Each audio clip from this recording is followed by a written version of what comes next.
Welcome back, Watch Walk-Ons fans, episode 290 of the podcast. And I didn't exactly know what I was going to come on here and talk about when I started this, but then Kevin got on and he was looking fine as fuck.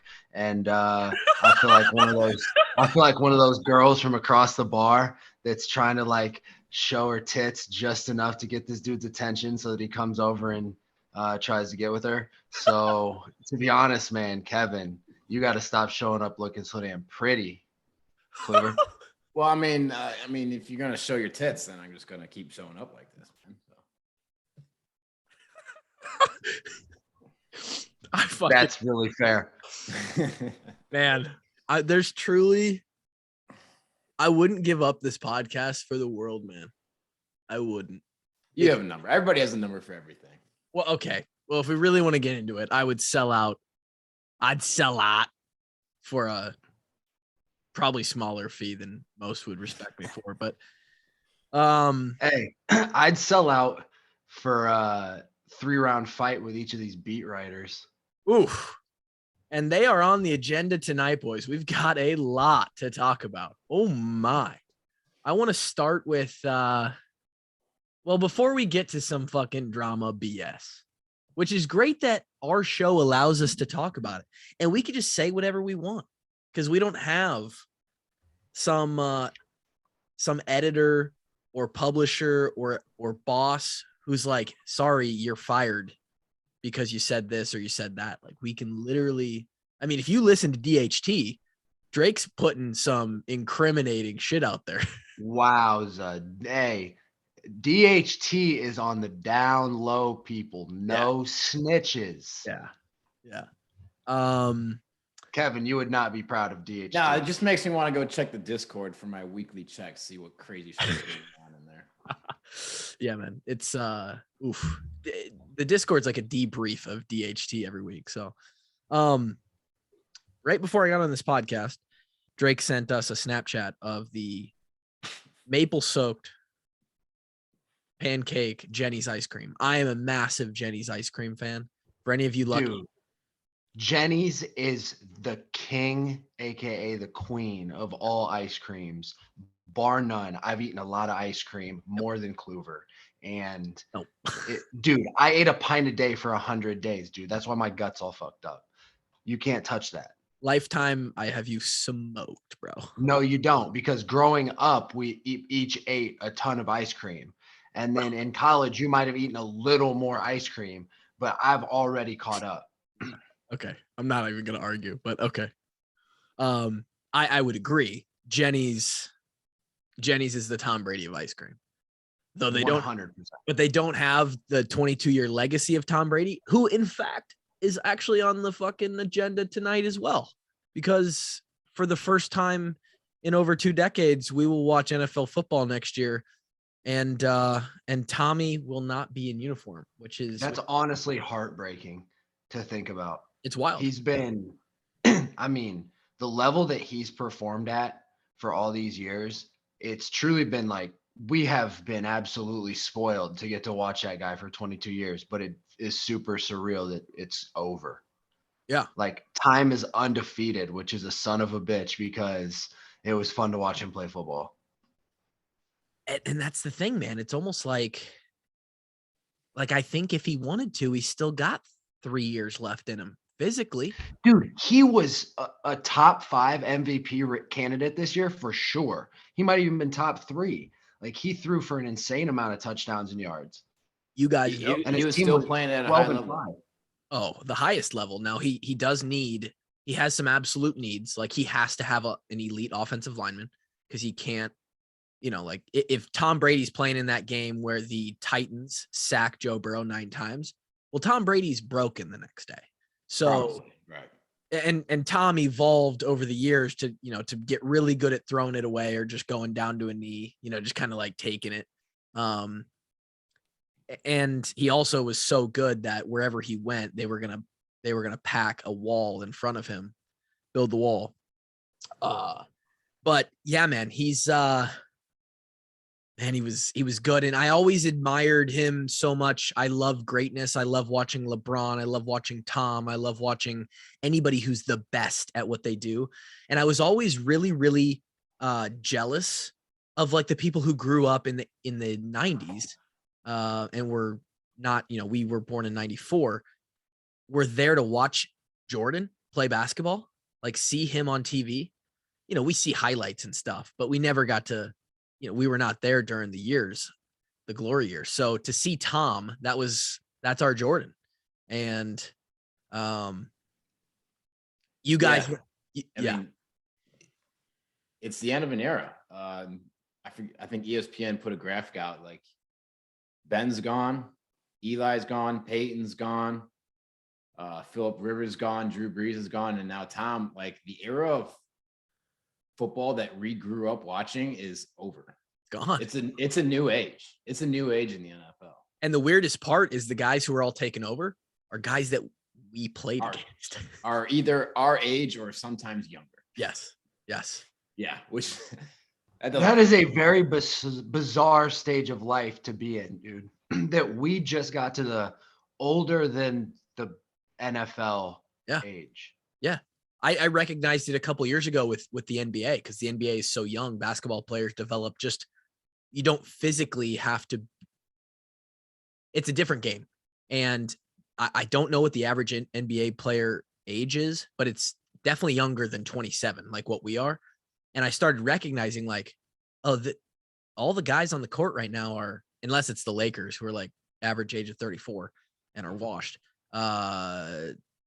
These guys are 23 years old and we're older than them. Like, it's so odd to watch that. But as you guys know, I mean, and we've talked about it on here, even 4.5 years, 9 semesters at Iowa, man, it starts to take a little toll on you mentally, that schedule, that grind, physically. Drake was damn near broken. I mean, he was broken. All the pros say that being a college athlete's way harder than being a pro. It's got to be because you don't have the resources to. When we were at Iowa, the linebackers came back and they were always talking about how, we feel way better now than we did when we played at Iowa. Well, I mean, there's a few things that go into that. One, you're not practicing as hard. Practices aren't as physical at the next level. Yep. But two, you just think about the whole year round. NFL, you got a lot of time away from the complex, away from the building in the off season. You think about from end of the season, whether that be in December, if you don't make the playoffs, or say you win the Super Bowl, it's February. They're not reporting again until what? Late April for late. Yeah. And it's only for a couple days. For a couple of weeks. It's like a couple of weeks. But okay, a couple of weeks. And then you're not there again until camp. So. Right, July. So that, and you don't have to worry about school. So you can spend the entire time just focusing on your body. The pro aspect is something I'm so jealous of, man. Like if we would have been able to and I know Drake is too, and Drake's kind of living that out now. Like I don't know if we call him a pro MMA guy yet, but I mean, you're kind of. Dude, I'm as amateur as they get. I just know how to fight. No, I'm saying you train though, like, and you don't have, like, you're not taking classes right now, right? And sure. And so you take the mental stress off the plate, right? You're only worried about football. You're, to an extent, in college, I mean, you're beating the shit out of your body because you're still growing, you're developing. So you're trying to. There's not here. I'll tell you this. Anybody, here's some enlightening for those that don't know. The guys who are in the NFL, they're not fucking trying to get a whole lot stronger, right? They're not all the time trying to move faster. They're just trying to stay healthy and trying to maintain. Yeah, and be lethal at where they're at. They're not doing a ton of like peak speed cycles, right? Fucking Tyreek Hill, sure, he works out.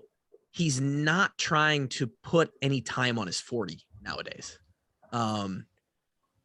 They're training for longevity because the paycheck depends on it. And so that's one issue. But then they also, you add on the fact that the minimum salary, sure, after taxes, it's cut in half.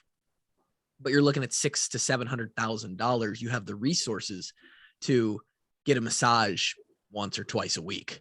You got Normatec recovery boots. You got a fucking cold plunge, sauna, every recovery tactic in the book that's potentially out there, you have access to. And that, these high earning guys, they got their own chefs and stuff. They got their own personal trainers, all that stuff. It's unbelievable. Not taking away from anything that Tom Brady did, because 22 years of doing it is still incredible. Insane. I don't care what position you play. Being a kicker for 22 years is ridiculous. Yeah, Vinatieri. Yeah, seriously. You couldn't do it at the level of which you have to put yourself through at the college level. No, never. Yeah, that's just a different life. And it's, man, TB12, man. He literally, I mean, it's so crazy to see. I'm sure you guys have seen it on Instagram or Twitter, his headshots each year and the evolution from when he came in a rookie. I mean, he looks 100 times better than he did when he came in from college. He was a round-faced fat boy in college. Yeah. He was, he looked like he had a few Bud Lights in the old frat house back in the day. Bro. Yeah. Drake, he was, you know what he was? He was uniquely ugly. He was uniquely ugly. And now he's sexy, dude. Yeah. He's hotter than Kevin. Right. He's Kevin, they elicit the same response when Kevin's wearing the white button down t-shirt, top button undone, show a little bit of that neck, So Tom Brady, man, going out on top. How about the asshole NFL insiders ruining his retirement announcement? So big bad. I mean, is there anything more bitch? Like, just let the guy do it himself, huh? Like, Schefter, do you get paid money to tweet that thing? Do you get paid to make that tweet? No, he doesn't. Shut up your asshole, wait a day and let everyone else find out, all right? Yeah, I don't know. It's the world we live in. It's scum. It is. Tom Brady. That's a perfect segue into the beat writers, by the way. You're right. Let's go into it. And let me pull up our friend. So, we talked a little bit about Vanessa Miller on DHT, and we don't need to get into that, right? There was some things said. No snitches. And today there was the first press conference for let's call it the 2022 football season, right? They're in full swing. The boys are sore right now, by the way. They're full force GPP. Although, are they sore, Kevin? Because on social media, they sore? They're playing fucking dodgeball. Okay? Social media accounts tweeting out quotes from the movie with Vince Vaughn.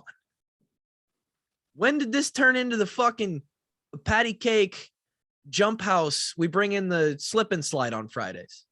Correct me if I'm wrong. The boys got back in the complex 2 weeks ago. 2 weeks. About a week and a half in. Yes. This is prowler season. You should be pushing prowlers right now. This is bullshit. They should be wobbling from the trash can over to call it up so that Ray can break it down. And then you know what happens is everybody you kind of buck up. You're like, all right, you caught your breath. You walk over. Next group standing right there. Hey, and everybody's kind of looking at each other, giving you the side eye. Hey, how'd it go? How was it? And you look at them and you just say, that wasn't that bad. Wasn't that bad. You'll do fine. And you're lying. You're fucking lying. At least if you're Tyler Kluver, you were lying. Okay. And I think I was a beacon of light when we played, because everybody in that next group saw that if the fat fucking diabetic long snapper could get through these prowler workouts, well then God damn it, I can too. Right. I was a beacon. I was a sign of hope for the rest of our team. Now, on the other side of that, when I watched all of the elite athletes who had stars by their name when they came out of high school, when they did the workout and they didn't look like they were just feeling so hot, well, that didn't give me a lot of confidence, right? And so there's a lot of anxiety. But yeah, that's the season we're in right now. And I don't know. It looks like they're playing games. To be fair, though, How much do you guys miss playing the t-shirt game? Oh, t-shirt game's elite. T-shirt game was so much fun. I miss playing the game where they threw the balls out and you got to go scoop one and not get the. What was that? That was not get Escape from tagged. Saigon, right? Yes, I miss Escape from Saigon bad. Man, That was a fun one. I forgot about that one. Damn. So I was good at that game. Explain. For those listening, it's two guys, and the coach is going to We did it. chuck We a did it with lacrosse teams. ball. We did it with teams. There there was was- one representative from each team in the off season, and they would throw 3 balls or they would throw 4 balls or something. It was usually like 3, and you couldn't get tagged inside of the zone with the ball. So guys, if they were about to juke somebody or something, they would throw the ball up or they would throw the ball down, juke, pick it back up, run. So it was for off-season points. There was one-on-one. There's a one-on-one version and a team version, similar to the t-shirt game. Okay. So the one-on-one version is coach tosses the lacrosse ball 20, 30 yards out of the field. You're both chasing after it. The goal is, if you get the ball first, is to get back to the line without getting touched. If you don't get the ball first, is to tag the other guy. It was a lot of fun. And a lot T-shirt of the game is when you take your t-shirt off, tuck it in the back of your shorts, and basically it's like tag, except you gotta grab each other's t-shirts. Yes, and it got intense. It got physical sometimes. Yeah, several times, like you bump heads, you headbutt each other, fucking run right through people. The team version got real physical because you're pushing people into corners and shit. All of these games were done at like the end of a skills and drills, right? Yeah. Or sometimes they're just done at the end of speed session or end of the warm-up speed session. So yeah, just because coaches wanted to have some fun. I don't know. Yeah, the reason we even played handball a couple times. The reason we played these games is because, and DeMarco is on the fucking cutting edge of this, of course. The biggest factor, especially for a defensive player, but it's huge for offensive players as well, is reactive agility. Mm-hmm. And that means, why is it so hard to play defense, especially corner, right? Because you're out there on your own. You're supposed to keep that guy from getting the ball. He knows where he's going and you don't, right? So you have to react. So we did a lot of reaction drills, and that was, they found ways to play games, and it was super fun. And yeah, and it made it fun for the guys. Guys look forward to it. It's a good time. Yeah. And then there was always tug of war, of course, as well. And I love the one-on-one tug of wars too. Those were always pretty hype. Well, it just got so intense. Like the team, like you're putting the team on your back. You're literally saying, this is like, I get points if I win this tug of war. And it's just straight up, can I pull this guy across the line or not? Yeah, and everybody's watching you. And if you were out there, you were usually chosen by your team. Correct. Yeah, so it was like, hey, we're nominating our warrior. Hey, you're going out there. Don't fuck us. Yeah, don't lose us points. Yeah. All right, let's talk about this bullshit real quick. Back to the press conference. KF got up there, talked. He said a bunch of stuff. If you want to watch it, it's on YouTube. They always stream it. God,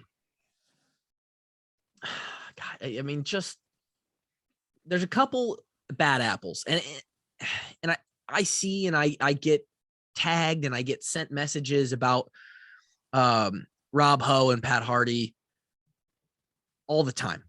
And again, I don't know them personally. I only see an aggregate of, people talking about them and their stuff. And it just doesn't seem like very good stuff, man. David Eicholt, who we've had on this podcast, obviously reports on the Hawkeyes. Let me see if I can pull up the exchange that I retweeted.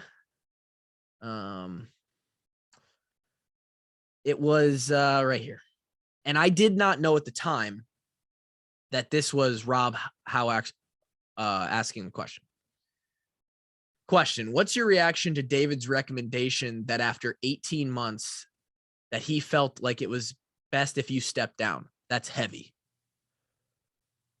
Kirk, the head man, the king, as Drake calls him, responds, well, it's not heavy. It's an opinion. And obviously everybody is entitled to their opinions. I'm not thinking in those terms, if that's what you're asking, not even remotely. Hal asks again, how do you react to something like that? KF says, I didn't have much of a reaction. I read it and that's his opinion. There's not much to react to other than I have a different opinion. My intention is long-term and big picture, not short-term. Everyone's allowed to have an opinion. At this point, KF has said it's his opinion and everyone's entitled to their opinion 3 or 4 times in 4 different ways. Fucking guy comes back with, it's not alarming that he feels that way. I mean, now we're prying, we're digging. You're looking for more than there is. The guy answered your question fucking twice. And you're not friends. You're not there to have a chat. You're there to ask him questions. He gives you an answer. You write it down. You go back to your fucking nook and cranny and you write it down with your pencil. Okay. And you report to all the people that don't fucking read your articles. Okay. He says, is it not alarming that he feels that way? KF responds, no, it's his opinion. He says again, or why he feels that way? KF responds, no, it's his opinion. And then somebody else chimes in with something at the end there.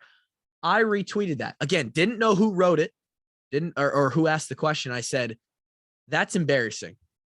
Are we trying to report or are we digging for personal agenda?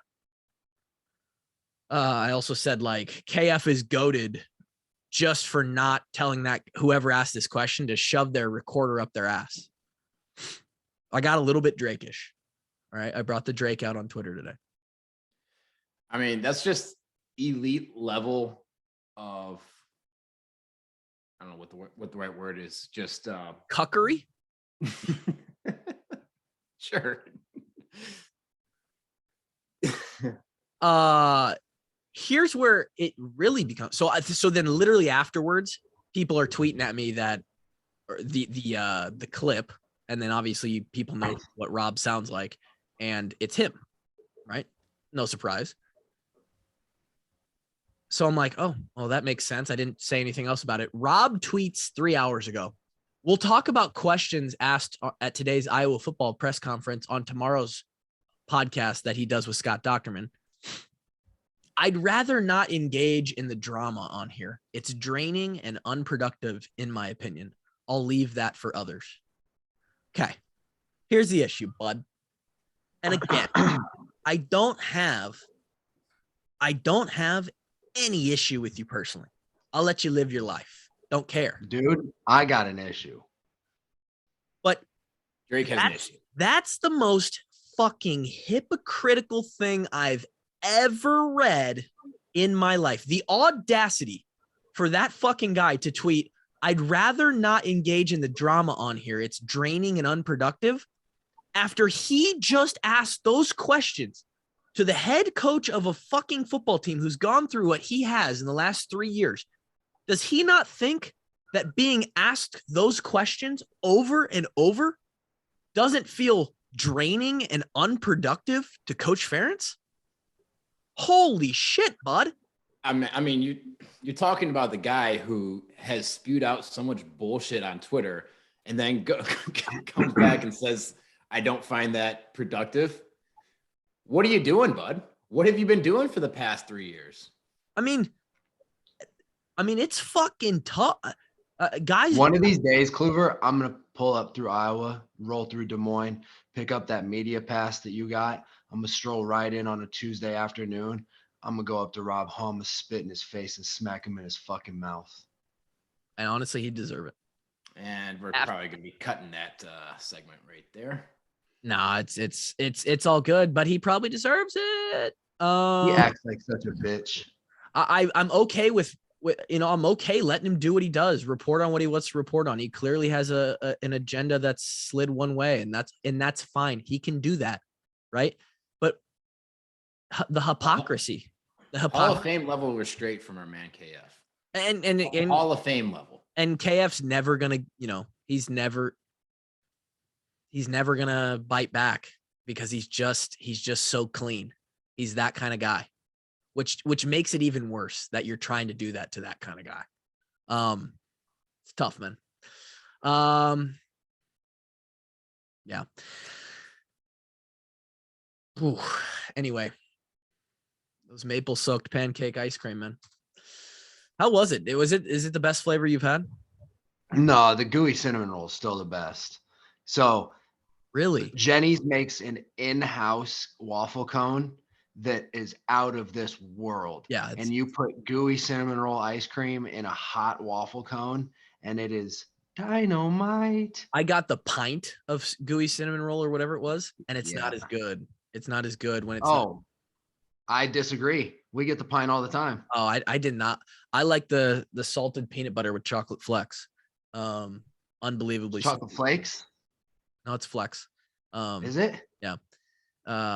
Unbelievable. Let's talk a little bit about it's good or bad depending on who you are and who you like, but championship weekend, man. Because we didn't podcast, Kev. We didn't podcast on Sunday. You know that. None of us were here.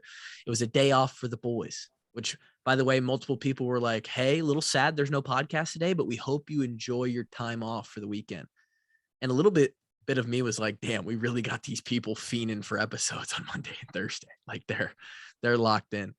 They also thought we might be dead, Kev. And a lot. And I mean, that's always a valid there's line of thinking. It's possible. Yeah, there's concerns for sure. Mm-hmm. Tom Brady is retired now because fucking Jake Gervase and the Rams got it done. What? That was last week. Oh, was it last week? Yeah. Oh, fuck. Who did they just play? They played the Niners. The Niners. The Niners. The Niners. No. Yes, dude. The Niners just choked away the NFC championship. The Rams played the Niners. You're saying the Rams played the Niners. Okay, yeah. How do we feel about that one? George Kittle touchdown in the fucking maybe the biggest touchdown he's ever caught. I mean, I have to imagine. I don't know if he's ever caught a bigger touchdown than that. Jake Gervase. It was tough to watch the game go down the way that it did. Yeah. As someone who had the Niners plus 3.5, I wasn't too upset about it. But You're sick. You're like my dad. It just doesn't matter, just as long as the bet hits. Hey man, we got friends on both sides. You got to cheer with your money at that point. It's true. Good game, man. It was a good game, dude. Great I football. can't imagine how bad that safety feels for the Niners, who dropped that. Oh, just they don't come easier in the NFL. They don't come easier than that, bro. And I don't know if they end up scoring. I think they got a field goal on that drive. They got a field goal, but then the game ended how it ended. So,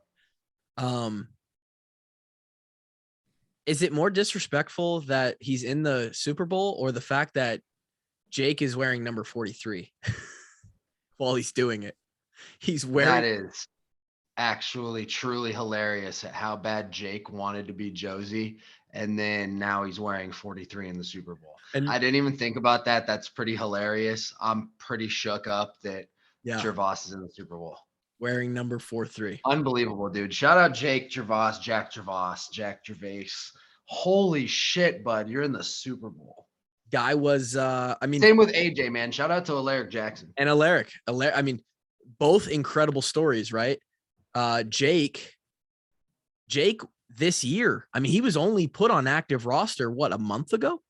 Like 2 months. 2 months ago? He's been up and down with the team. To some extent, he probably still doesn't feel great about how solid his spot is. He gets to play in the Super Bowl. Bro, he's more sewer rats than the boys that bought the rat trap in college. 100%. You can't. He did an interview. Coach Morgan saying you can't kill a sewer rat. Can't kill him. Can't kill him. He's a cockroach. He's a sewer rat. He's the ants in the crack of your driveway. And he's just beating the system right now, man. And incredible, man. And the first thing we all said in the Benton Boys chat was Jake Gervase is going to have is probably going to have a Super Bowl ring, and none of us are. None of us are, including Ike, and Josie. That's interesting. And also, it's not only a troll to And Josie, he's still gonna charge too much rent for his house. and his internet's still gonna fucking suck. His Wi-Fi still doesn't have enough download per second. Hey, you know what? That just made me think of something. Have I ever had Wi-Fi issues since I moved here? No, not So we can confirm that was a Gervase internet thing. I mean, can we use that? Can we use the bonus money we're winning in the playoffs, Jake, to fucking upgrade the plan, man? Can we get it up there? You know, it's also a troll to Pat, because Pat is from the area as well, and Pat wore number 43. So at least, yeah, it is what it is.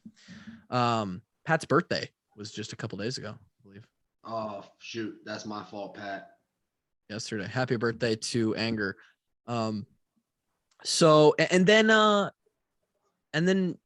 Jackson Mahomes and Pat's loud ass wife is finally exiting the picture because of Joe Burrow.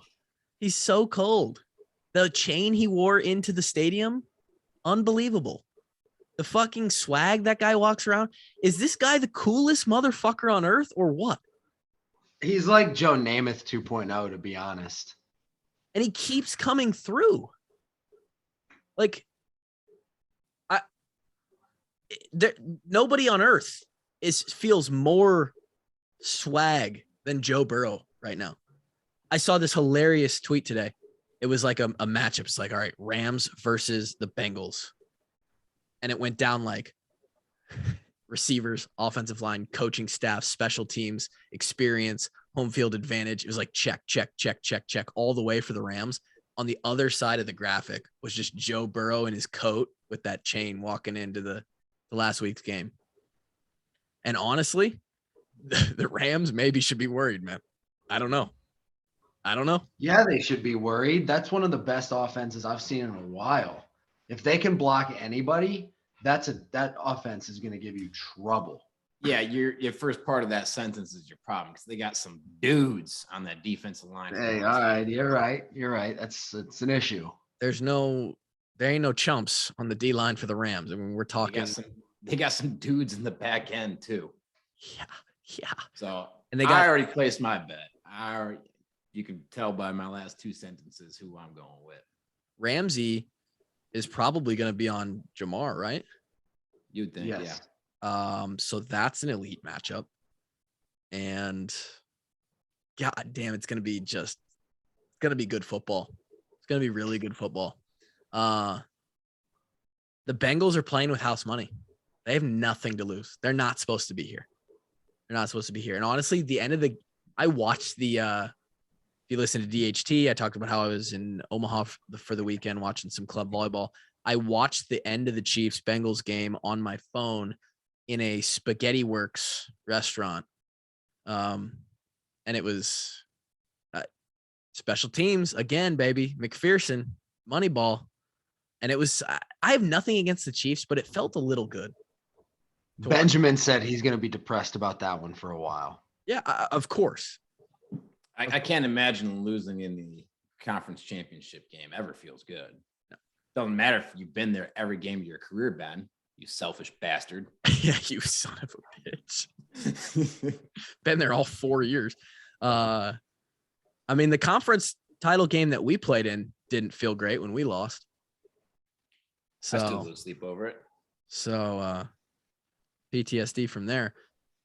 Yeah, it's I'm really excited. It's a really fun Super Bowl this year. There's no Tom Brady, there's no Chiefs, and it's just like also incredible stories all around, because Stafford leaves the Lions after a decade of just below mediocre,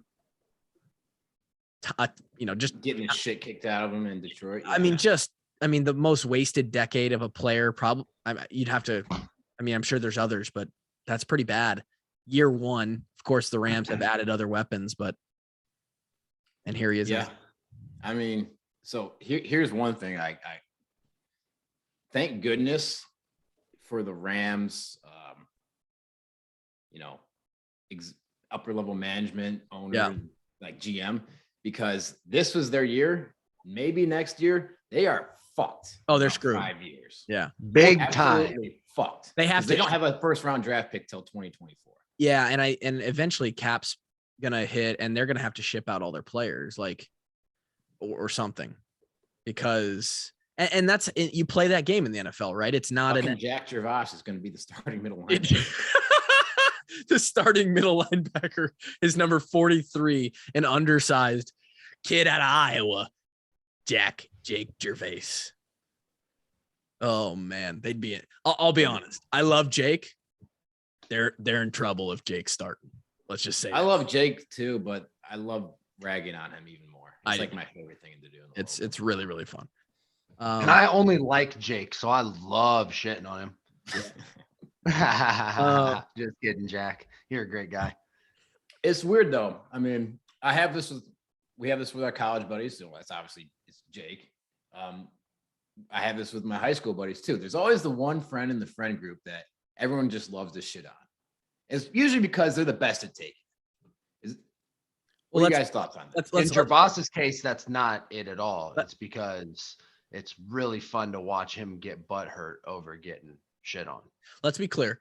That was like an Obama. Let's be clear.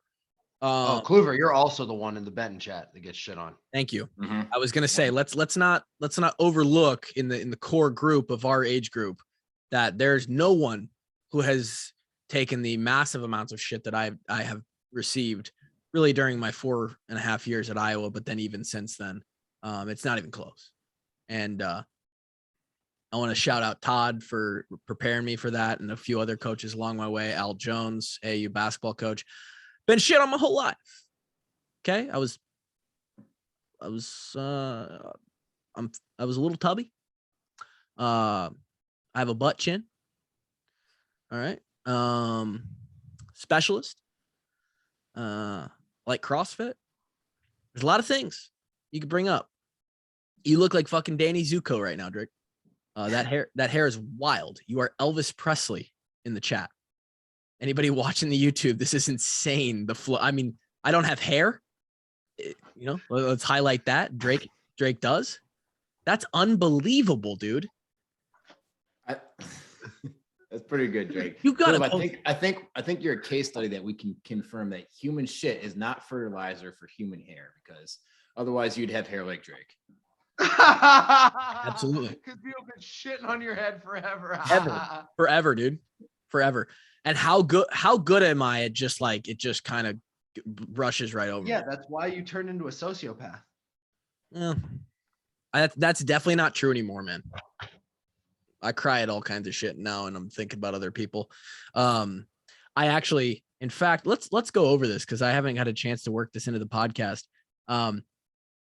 When I donated the money, the 17 grand at the end of last calendar year, the kids, I'm in contact now with a girl that works at the UI, Stead Family and Children's Hospital, and just sort of my contact for the ongoing work that we're doing together, right?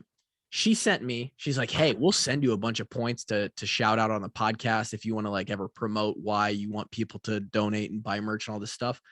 The first time she sent me these, I read through them and I was bawling. I was just bawling. Like a baby. And like Go ahead and read us one if you got them pulled up. Yeah, I have them right here. So I don't know if there's anybody new here listening on this specific episode number 290. There's a lot of people who are already around. There's a lot of people who are already signed up for the Walk-On Army. DHT merch coming soon, against Kevin's will. And and this is what half of any money that goes to something that the walk-ons are doing goes directly to all of this right here. Last year, UI Stead Family Children's Hospital treated over 83,000 unique patients. To put this into perspective, Kinnick holds a little over 69,000. So the kids that they treat each year overflow the stadium. They have 190 patient beds in the new hospital and are currently operating at 100% capacity. 5 pediatric programs ranking in the top 50 in the nation, according to U.S. News and World Report. They treat kids from all 99 counties in Iowa, almost all 50 states, and over 8 countries abroad. For game day, each inpatient child in the UI Stead Family Children's Hospital is offered a ticket to the press box on the 12th floor of the hospital from the Child Life team. They stream the game into the big screen and, of course, do the Iowa wave after the first quarter. The child is allowed to bring their immediate family to the press box with them, where they can do activities and eat snacks and watch the game from the highest vantage point in Iowa City. This year, we did themed snacks and food for the patients. For example, during the Gold Out against Kent State, the snacks were all gold themed. Nacho cheese, chips, mangoes, orange juice, and more. Organizing the wave parties is only one component of our Child Life team. Our Child Life specialists at UI Stead Family Children's Hospital focus on the emotional and developmental needs of children who are in the hospital. They utilize the use of play and distraction to help reduce stress and help children cope with potential emotionally damaging encounters. And the first time I read through that, I don't know, it must have been just the right moment, but I was like, fuck, like we just gave, like the Army gave thousands of dollars to all of that right there. And pretty fucking cool. It's all on you guys out there, all the listeners. So what else do I have here? I guess we're kind of running up on this. I want to mention this. Oh, one last thing. The Washington football team finally has a name. Horrible. You guys see that? Hate it. Don't like it at all. Holy shit. Should have kept the commies. The comp. Like, what are we doing? Every team has a nickname, and there's only commies. And you're either the commies or the Manders. and I don't know if they're a fan of the Corn Belt Cowboy, right? So it's probably that's Manders' team, though. He is from out there, isn't he? No, yeah. He was a huge Redskins fan back in the day. Absolutely. Now they're the Washington Manders. It's the Washington Manders. It all came to fruition. Yeah, it's unbelievable irony. It's unbelievable. We gotta have our man Manders back on the podcast sometime. We do. He can't come on if his head's bleeding, because it just seems like 90% of the time it is. It seems like it's perpetually bleeding. I mean, God damn it, man. Dude, imagine how many cells have been ripped out of his head via metal chair. Worse than yours for sure. We got a little bit of time. Let's cap this off with a couple questions that built up in the questions thread of the Discord, which you can join if you join the Patreon. Again, half of your donation, your subscription, goes to all that stuff we just read for the kids, and the other half pays for perks like this. After listening to the last podcast, what do you guys do when the practice squad, the scout team he's talking about, aren't up to snuff? They're not, he's talking about, they're not putting. The coaches get after their ass, man. We don't have to do it. What happens when they're not giving a good enough look? A specific guy, or maybe the team in general?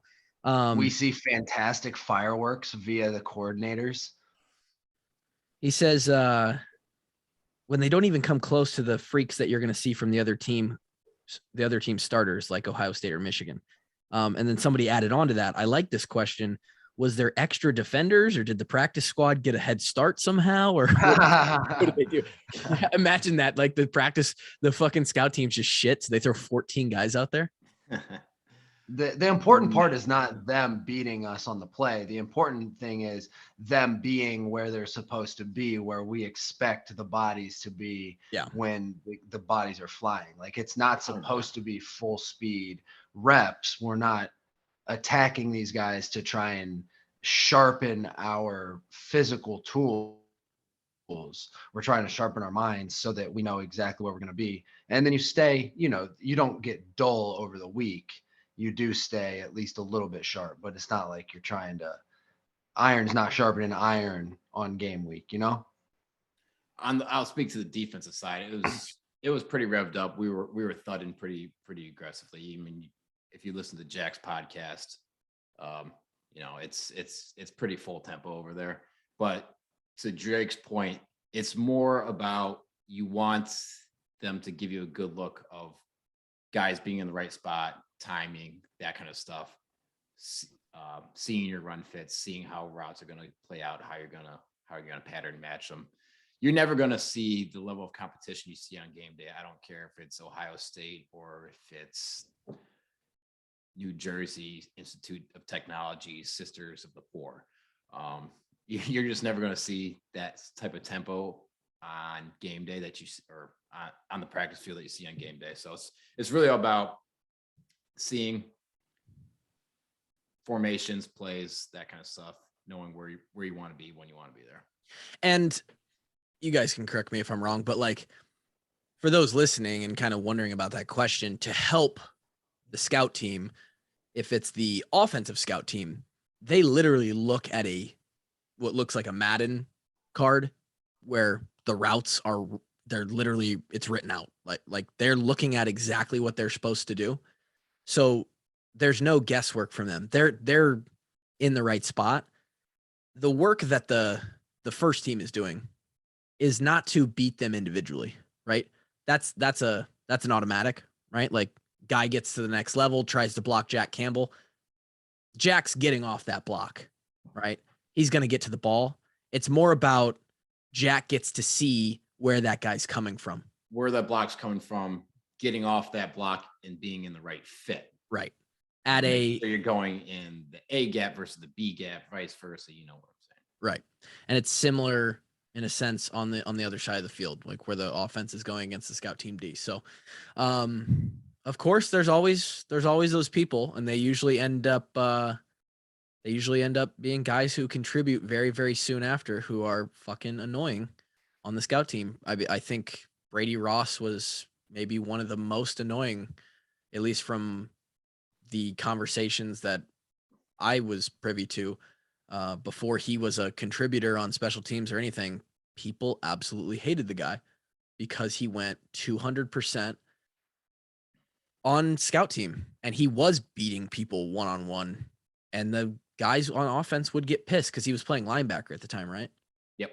Yeah. So it was the worst headache of all time, man. Dealing with that kid as a scout team player for a whole year was a nightmare. And now he was scout team player of the week pretty often. He was scout team player of the year. He was, yeah. Yeah. And the next year he was defensive and special team scout team player of the year. And the next year he was a Savage back. And that's what it is. And now he's the Benton Boys financial advisor and sits in an office all day. And if he would just make a couple of hours time for his buddies, we could sit down and have a real fun podcast. But yeah, the asshole's just too busy every day of the week. My goodness, getting married in about 50 days too. So how about him getting those invites out mad late? I mean, well, the wedding was just mad quick. It's like they're not messing around here. I don't even know if I'm gonna be able to make it. I think I fucking got something. I don't know if I'm gonna be able to make it. Shit.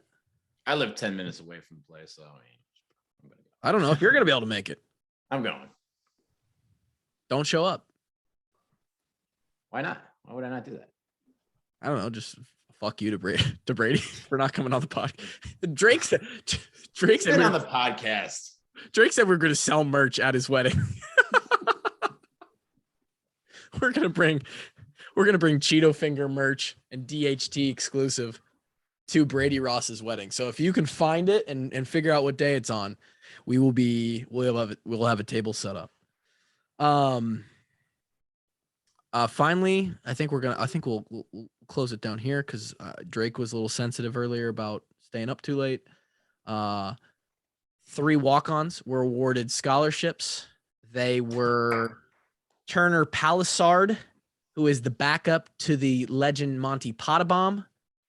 So both of our fullbacks are on scholarship now. We love that, right, Drake? Compensation for the CTE, and we love to see it. Mike Tim, who is a special teamer, played a lot of special teams, also had some flowing blonde hair. And then I don't know for sure if this is the kid's first name, but I believe it's Matt Fagan. I have to double check on that, but Fagan is his last name. I believe he's an offensive lineman, and he was awarded a scholarship as well. So Love to see it, boys. Love to see it. You really, it makes your heart warm because you know, all three of us have been in that scenario where you get well, for me, it was just a text from Coach Bell. It wasn't really that special, but it was still special.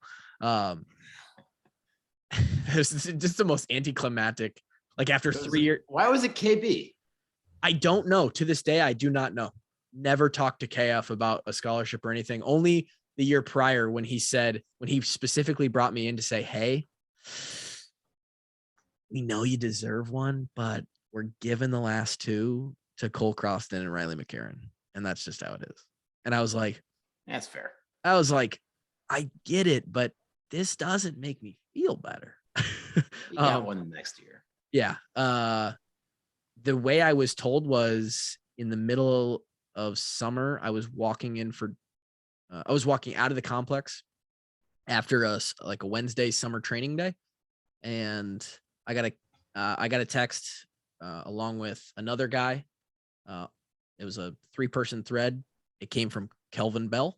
Don't know why KB was texting us. Most random possible choice. I mean, right? Not your position coach. It was almost like KF was in the hallway of the coach's offices, and the only guy in his office was KB. And so he's just like, hey, I'm fucking KB. Can you text these two guys quick? Tell them they're on scholarship.